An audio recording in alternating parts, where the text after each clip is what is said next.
Plastic দূষণ কমানোর লক্ষ্যে সাউথ কোরিয়ার বুসান শহরে শুরু হওয়া জাতিসংঘের আন্তর্জাতিক পর্যায়ের আলোচনা বা আইএনসির পঞ্চম সেশনে অংশ নেওয়া দেশগুলো নিজেদের মধ্যে বিভক্ত হয়ে পড়ে, যে কারণে এ বিষয়ে চুক্তির খসড়া তৈরির লক্ষ্যে কোনো সিদ্ধান্তে পৌঁছতে পারেনি দেশগুলো।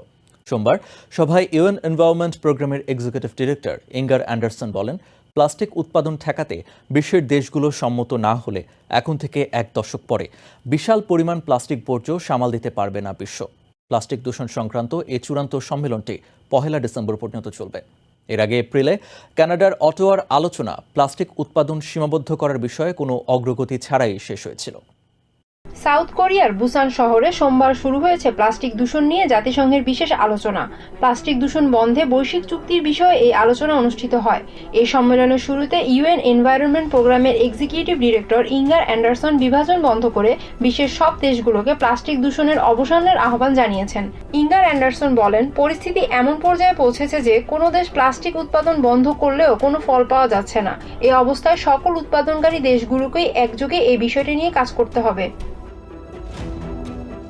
তিনি জানান, ইউরোপিয়ান ইউনিয়ন এবং আফ্রিকান দেশগুলো প্লাস্টিক উৎপাদনে অভিন্ন বিধি প্রবর্তনের আহ্বান জানিয়েছে।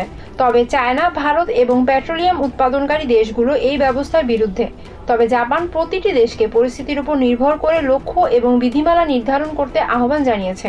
এদিকে গ্রিনপিস ডেলিগেশনের হেড গ্রাহাম ফোর্বস জানিয়েছেন, জরুরি পদক্ষেপ না নিলে 2050 সালের মধ্যে প্লাস্টিকের উৎপাদন 3 গুণ বাড়বে।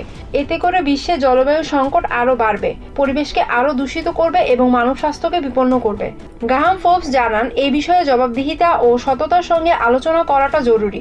বৈজ্ঞানিক প্রমাণ ও তথ্যের ভিত্তিতে প্লাস্টিক দূষণ বন্ধ করা অপরিহার্য।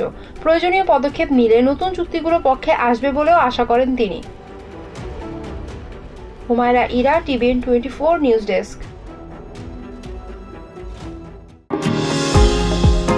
নিউ ইয়র্ক থেকে সম্প্রচারিত টিভিএন 24 টেলিভিশন বিশ্বজুড়ে বাঙালির কণ্ঠস্বর।